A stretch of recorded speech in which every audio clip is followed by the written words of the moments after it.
नमस्कार, आप देख रहे हैं पहाड़ प्राइम और मैं हूं आपके साथ आयुषी नेगी। बुलेटिन की शुरुआत करते हैं और सबसे पहले बात करेंगे पहाड़ों में हो रही बर्फबारी की। तो उत्तराखंड के ऊंचाई वाले इलाकों में बर्फबारी होने लगी है। उत्तराखंड से बर्फबारी की 4 अलग अलग जगह की तस्वीरें आप इस वक्त देख रहे हैं। केदारनाथ धाम में बर्फबारी हो रही है, जिससे निर्माण काम बाधित हो रहा है। तो वहीं बद्रीनाथ धाम में भी बर्फबारी हुई है। औली और धारचूला की तस्वीरें भी आप देख सकते हैं।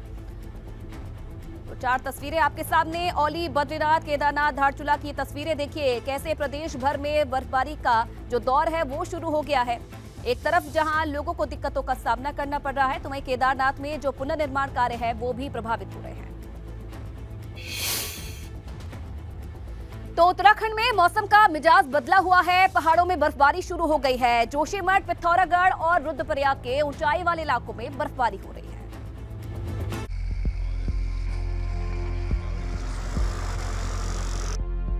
उत्तराखंड में बर्फीले मौसम का आगमन हो चुका है। बर्फबारी होने से स्थानीय लोग झूम उठे हैं। ये तस्वीरें धारचूला की हैं, जहां बर्फबारी होने से हर तरफ बर्फ ही बर्फ नजर आ रही है। जमीन पर बर्फ की कई इंच मोटी परत जम चुकी है। अब केदारनाथ धाम की तस्वीर भी देखिए, यहाँ भी हर तरफ बर्फ ही बर्फ नजर आ रही है। केदारनाथ मंदिर परिसर हो या फिर आसपास की पहाड़ियां, सब बर्फ से ढक चुकी हैं। बर्फबारी की वजह से केदारनाथ धाम में पारा गिर चुका है, जिससे निर्माण काम में लगे मजदूरों की परेशानी बढ़ गई। केदारनाथ में पारा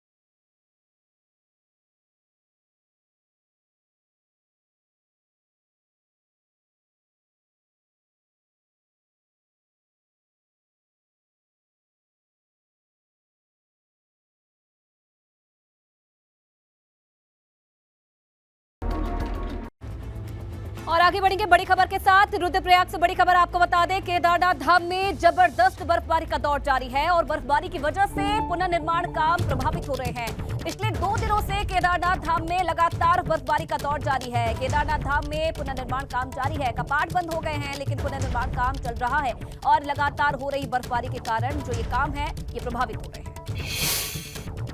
नवंबर में भी हम लोग और आगे आने वाले महीनों में भी कार्य को गति देने के लिए प्रयत्न कर रहे हैं। इसमें काफ़ी हमारी लेबर अभी भी केदारनाथ धाम में निर्माण कार्य में लगी है। जो मुख्य निर्माण कार्य अभी चल रहे हैं और शीघ्र ही पूर्ण होने जा रहे हैं, उनमें हमारे वाटर एटीएम है और गेस्ट हाउसेस हैं, पुलिस स्टेशन है। इसके साथ ही जो हमारा क्यू मैनेजमेंट सिस्टम है मंदाकिनी साइड में, उसका भी निर्माण कार्य तेजी से चल रहा है। और इधर उत्तरकाशी के ऊंचाई वाले इलाकों में बर्फबारी होने से वन्य जीव निचले इलाकों की तरफ रुख करने लगे हैं, जिसे लेकर वन विभाग ने मुस्तैदी भी बढ़ा दी है। गंगोत्री नेशनल पार्क में वन्य जीवों की मूवमेंट पर सीसीटीवी के जरिए नजर रखी जा रही है। दरअसल बर्फबारी का फायदा उठाकर शिकारी वन्य जीवों का शिकार करने की फिराक में रहते हैं और इसी को देखते हुए वन विभाग जंगल में गश्त भी बढ़ा रहा है।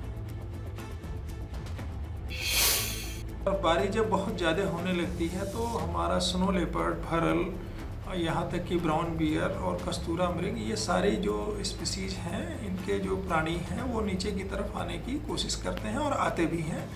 तो इनको हम पिछले सालों में लंका तक इनका देखा गया है कि ये यहाँ तक मूवमेंट करना चालू कर देते हैं।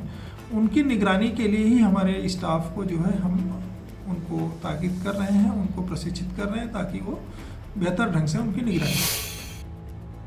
और चलिए अब रुक करेंगे कुछ और खबरों का, आगे बढ़ेंगे बड़ी खबर के साथ। देहरादून से बड़ी खबर आपको बता दें तो करप्शन पर दिए गए अपने ही बयान पर घिरे त्रिवेंद्र सिंह रावत। त्रिवेंद्र के बयान को लेकर कांग्रेस का भाजपा पर प्रहार। त्रिवेंद्र ने विपक्ष के आरोपों पर खुद ही मोहर लगाई है, कांग्रेस का ये कहना है। और त्रिवेंद्र ने सीएम रहते हुए करप्शन क्यों नहीं कम किया, ये सवाल भी कांग्रेस की तरफ से उठाए गए हैं। और आपको बता दें कि पूर्व मुख्यमंत्री की तरफ से करप्शन को लेकर बयान दिया गया था, जिस पर अब खुद ही फंसते हुए नजर आ रहे हैं। भ्रष्टाचार ये अंदर से खोखला कर देता है। और ये उत्तराखंड जैसे नवोदित राज्य के लिए, जिसके अभी आर्थिक संसाधन बहुत सीमित हैं, जितना हम राजस्व प्राप्त करते हैं लगभग उतना या उससे थोड़ा अधिक हम वेतन पर दे रहे हैं।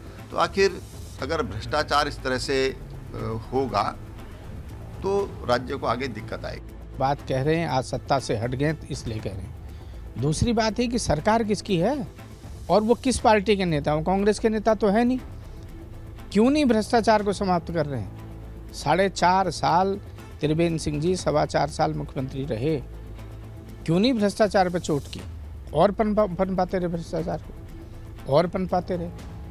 आज कम से कम मैं तो इसलिए बधाई दे रहा हूँ कि वो हिम्मत कर रहे हैं, बोल रहे हैं भ्रष्टाचार है, और उन्हें स्वीकार किया कि मेरे कार्यकाल में भ्रष्टाचार था, मैं भी असफल रहा हूँ और आज की सरकार में भ्रष्टाचार है। इस बात को कम से कम भाजपा का नेतृत्व स्वीकार कर रहा है। और आज उत्तराखंड को स्वास्थ्य के क्षेत्र में मुख्यमंत्री पुष्कर सिंह धामी ने बड़ी सौगात दी है। उत्तराखंड के सबसे बड़े सरकारी अस्पताल दून मेडिकल कॉलेज में ओटी, आईसीयू और इमरजेंसी भवन को सीएम ने जनता को समर्पित किया है। सीएम धामी ने कहा कि इसकी शुरुआत से मरीजों को काफी फायदा होगा। का लोकार्पण हुआ है और पिछले दिनों काफ़ी प्रयास के बाद ये भवन अंततः आज जनता के लिए समर्पित हो गया। इमरजेंसी भवन है और ऑपरेशन थिएटर है, दोनों के ही बनने से काफ़ी सुविधा होगी। यहाँ पर जहाँ बच्चों के लिए निकू बेड, पीकू बेड और सर्जिकल थिएटर जो बनाया गया है, उन सब के बनने से इस क्षेत्र में प्रत्येक दिन जो 2500 से 3000 के बीच जो यहाँ पर ओपीडी होती है, उन सभी को, आम जनता को, गरीब जनता को लाभ मिलेगा। और हमारी प्राथमिकता भी है कि आम जनता और सामान्य जनता को स्वास्थ्य की सुविधाएं अच्छे से अच्छे मिलें। यहाँ पे ओटी का आज उद्घाटन किया गया मुख्यमंत्री के द्वारा। यहाँ पे जो भी आधुनिक सुविधाएं हो सकती हैं वो सब यहाँ पे दी जा रही हैं। और मैं कह सकता हूँ कि देहरादून हॉस्पिटल में लगभग 2500 से ज़्यादा मरीज़ हमारे पर डे आते हैं। हमारा जो पुराना हॉस्पिटल है उसमें दिक्कत हो रही थी, अब ये सारे इमरजेंसी विंग जो है अब यहाँ शिफ्ट हो गया है। और मैं कह सकता हूँ कि अब देहरादून के लोगों के लिए भी और मरीजों के लिए भी कोई दिक्कत नहीं रही। और इसके साथ ही मुख्यमंत्री पुष्कर सिंह धामी ने आशा संगनी मोबाइल ऐप और वेब पोर्टल का भी शुभारंभ किया है। इस मोबाइल ऐप के जरिए आशा वर्कर्स के काम पर निगरानी रखी जाएगी। साथ ही साथ आशा वर्कर्स अपने काम का सभी अपडेट इस ऐप पर देंगी। साथ ही इसके जरिए उनके कामकाज के अनुसार उन्हें प्रोत्साहन भी दिया जाएगा। और इधर पूर्व नेता प्रतिपक्ष और कांग्रेस विधायक प्रीतम सिंह ने बिगड़ती कानून व्यवस्था और करप्शन के मुद्दे पर सरकार को घेरने की कोशिश की है। इसके साथ ही प्रीतम सिंह ने मांग की है कि अंकिता भंडारी मामले की सीबीआई से जांच होनी चाहिए।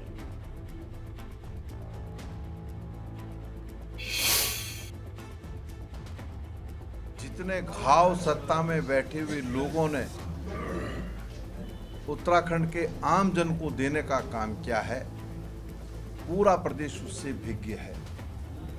आयोग के माध्यम से जो भर्तियां हुई, उन भर्तियों में जो भ्रष्टाचार हुआ, आप सब लोग उससे भली भांति परिचित हैं। विधानसभा में जो भर्तियां हुई, उससे भी आप भली भांति परिचित हैं। नौजवान साथियों के भविष्य के साथ खिलवाड़ हुआ है, लेकिन सत्ता में बैठे हुए लोग मौन हैं। बार बार इलेक्ट्रॉनिक और प्रिंट मीडिया में ये बात आती है कि सफ़ेद पोश भी इसमें लिप्त हैं, और अगर सफ़ेद पोश लिप्त हैं तो इसीलिए हम मांग कर रहे हैं कि इसकी सीबीआई जांच होनी चाहिए। मुझे लगता है कि कांग्रेस को पहले अपने गिरेबान में झांकना चाहिए को कहाँ पर टिकती है, और जिस प्रकार से अंकिता हत्याकांड के बारे में जिस तरह से जो है कदम सरकार ने उठाए वो सराहनीय है। मुख्यमंत्री जी ने तत्काल निर्णय लेते हुए जो दोषी है वो बख्शा नहीं जाएगा, किसी भी कीमत में नहीं बख्शा जाएगा, ना वो छूटेंगे। और कानून अपना काम कर रहा है, जितना काम सरकार कर सकती थी वो किया है और आगे भी करते रहेगी। परंतु इस प्रकार का आरोप लगाना तर्कसंगत नहीं है कि सरकार कुछ नहीं कर रही है। सरकार ऐतिहासिक निर्णय माननीय मुख्यमंत्री जी ले रहे हैं, और मुझे लगता है कि आने वाले समय में इन लोगों को बख्शा दी जाएगा। और चलिए आगे बढ़ेंगे, रुख करेंगे बड़ी खबर का। नैनीताल से बड़ी खबर आपको बता दें, अंकिता हत्याकांड पर हाईकोर्ट में सुनवाई। सीबीआई से जांच कराने के मामले में सुनवाई हुई है। हाईकोर्ट ने अंकिता के परिवार से पूछा, एसआईटी जांच पर क्यों संदेह है। सुनवाई के दौरान एसआईटी ने पेश किया अपना जवाब। जांच अधिकारी की दलील से सहमत नहीं है हाईकोर्ट। 18 नवंबर को फिर से मामले की सुनवाई होगी। स्टेटस रिपोर्ट फाइल की थी एसआईटी ने, उस पर सुनवाई हुई और उसमें उन्होंने खुलासा किया है इस बात का कि हम लोग डिमोलिश साइट के डिमोलिशन होने से पहले हमने कोई भी फॉरेंसिक एविडेंस वहाँ से कलेक्ट नहीं करी या कलेक्ट नहीं कर पाए। ये एक था। दूसरा, मोबाइल फ़ोन जो मुख्य अभियुक्त का पीड़िता का था वो भी रिकवर नहीं हुए हैं। कुछ कहना है उनका कि डीवीआर हमने कलेक्ट किए जो एफएसएल एग्जामिनेशन के लिए भेजी हैं, तो उसकी रिपोर्ट आनी अभी बाकी है। रिजॉइंडर किसको फाइल करने को कहा, पक्की डेट लगी है इसमें नेक्स्ट डेट 18 की लगी है, उससे पहले ही रिजॉइंडर फाइल होना है। इधर उत्तराखंड विधानसभा सत्र की तारीख का ऐलान हो गया है। इस बार शीतकालीन सत्र देहरादून में ही आयोजित होगा, जिसकी शुरुआत 29 नवंबर से होगी और सत्र 5 दिसंबर तक चलेगा। हालांकि सत्र को लेकर आखिरी फैसला 16 नवंबर को होने वाली कैबिनेट में लिया जाएगा। उत्तराखंड में विधानसभा का शीतकालीन सत्र गैरसैंण के बजाय राजधानी देहरादून में ही होने जा रहा है, जिसके लिए तैयारी शुरू कर दी है। सचिवालय से विधानसभा सचिवालय के लिए जो प्रस्ताव है वो भेज दिया गया है और उसके साथ साथ ही मुख्यमंत्री पुष्कर सिंह धामी का भी विधानसभा सत्र के लिए अनुमोदन मिल चुका है। ऐसे में साफ कहा सकता है कि अब जो विधानसभा का सत्र है वो जो गैरसैंण में होने को लेकर तमाम विधायक आवाज उठा रहे थे। खासकर जो विपक्ष के विधायक है उनका लगातार ये कहना था कि सरकार गैरसैंण को गैर करती जा रही है, वहाँ पर तमाम जो मूलभूत सुविधाएं हैं उनको डेवलप नहीं कर रही है और सत्र जो है गैरसैंण में होना चाहिए। लेकिन शीतकालीन सत्र ठंड की वजह से गैरसैंण में इस बार नहीं हो रहा है और जो इससे पहले का सत्र हुआ था वो भी देहरादून में ही हुआ था। इस बार फिर से जो सत्र है वो देहरादून में ही हो रहा है। गैरसैंण को लेकर कई बार आरोप प्रत्यारोप के दो सत्ता पक्ष और विपक्ष में चल रहे हैं। हालांकि जो कई निर्दलीय विधायक हैं उन्होंने मुख्यमंत्री पुष्कर सिंह धामी को पत्र लिखकर सत्र गैरसैंण के बजाय देहरादून में ही कराने का आह्वान किया था। अब वो स्थिति बिल्कुल स्पष्ट हो गई है, गैरसैंण में सत्र नहीं होगा। अब जो सत्र है वो राजधानी देहरादून में ही किया जाएगा, जिसके लिए सभी तैयारी कर ली गई। और इधर कांग्रेस कह रही है कि भाजपा सरकार गैरसैंण में विधानसभा सत्र कराने से बच रही है और इसलिए वो किसी न किसी बहाने सत्र को गैरसैंण में कराने से टालती रहती है। उत्तराखंड की भावना है और जिस सरकार को प्रदेश के लोगों ने प्रचंड बहुमत से जिताया, आज उसके लिए ये गैरसैंण नारा हो गया।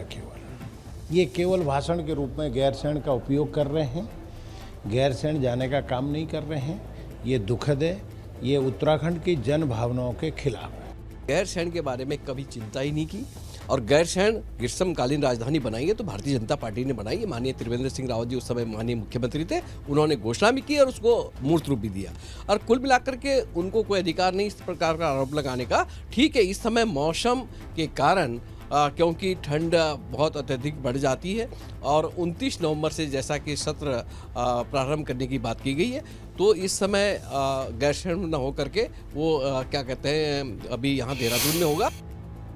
और देहरादून से बड़ी खबर आ रही है, कांग्रेस ने सचिवालय कूच की तैयारी कर ली है। 21 नवंबर को कांग्रेस करेगी सचिवालय कूच। सरकार की नीतियों के खिलाफ सचिवालय कूच किया जाएगा। कांग्रेस कानून व्यवस्था पर सरकार के खिलाफ प्रदर्शन होगा। कूच की बात इसलिए कह रहा हूं कि हम सरकार को बताना चाहते हैं कि यदि सरकार दमनात्मक रवैया अख्तियार करेगी तो हम उसको स्वीकार नहीं करेंगे। इसलिए मैं उत्तराखंड के आम जन से ये निवेदन करना चाहता हूं कि 21 नवंबर को जो हम कूच करने जा रहे हैं उसमें अपनी सहभागिता निभाने का काम। बढ़ती आगे तो हरिद्वार जिले में बसपा एक बार फिर से सक्रिय हो गई है। बसपा के प्रदेश प्रभारी इमरान मसूद रुड़की पहुंचे। इस दौरान इमरान मसूद ने कहा कि बसपा पहाड़ पर अपना जनाधार बढ़ा रही है। 2027 के विधानसभा चुनाव में बसपा पूरी ताकत के साथ मैदान में उतरेगी। लक्ष्य कोई छोटा नहीं है, बहुत बड़ा लक्ष्य है और उसी लक्ष्य को लेकर चलेंगे कि हम उत्तराखंड के अंदर अपनी सरकार बनाएं और इसीलिए हम काशीपुर गए और पूरे उत्तराखंड के अंदर जाएंगे। हम लोग आधार को मजबूत करने में लगे। 2027 में हम स्वीप करेंगे इंशाल्लाह। आप देखिएगा हम 2027 में स्वीप करेंगे और हरिद्वार के परिणाम भी बिल्कुल ऐसे ही होंगे जैसे सहारनपुर के अंदर स्वीप हो। इधर उत्तराखंड में यूनिफॉर्म सिविल कोड लागू करने के लिए कमेटी समाज के अलग अलग वर्गों से सुझाव ले रही है और इसी कड़ी में कमेटी के सदस्य उत्तरकाशी पहुंचे, जहां उन्होंने ईसाई समुदाय के लोगों से रायशुमारी की। ईसाई समुदाय के प्रतिनिधि के तौर पर फादर जोसेफ ने अपनी बात रखी। उन्होंने कहा कि यूसीसी से उन्हें कोई आपत्ति नहीं है। हमारे जो पर्सनल लॉ है उसमें 16 साल लिखा हुआ है, लेकिन हमारा पर्सनल लॉ ये कहते हैं आप जिस देश में हैं उस देश का लॉ, अभी हम 18 और 21 है, तो कुल मिलाकर जो ईसाई जो कम्युनिटी है एक अडाप्टिव नेचर का है, जिस देश में उस कानून को अपना लेते हैं। और जितने भी मेन मुद्दे 8 बातें आपने की है, जैसे मैरिज, पॉलीगमी, लिविंग रिलेशनशिप, ये सारे जो देश का रूल है उनको अपनाने के लिए ईसाई कम्युनिटी तैयार है। इधर कुमाऊं कमिश्नर दीपक रावत हल्द्वानी में बिजली विभाग के ऑफिस में औचक निरीक्षण करने पहुंचे। इस दौरान दीपक रावत ने दफ्तर में कर्मचारियों के अटेंडेंस रजिस्टर की जांच की और इस दौरान दीपक रावत ने इस बात पर नाराजगी जताई कि बिजली के कनेक्शन पेंडिंग पड़े हैं। दीपक रावत ने निर्देश दिए हैं कि अधिकारी समय समय पर सरकारी दफ्तरों का निरीक्षण जरूर करें।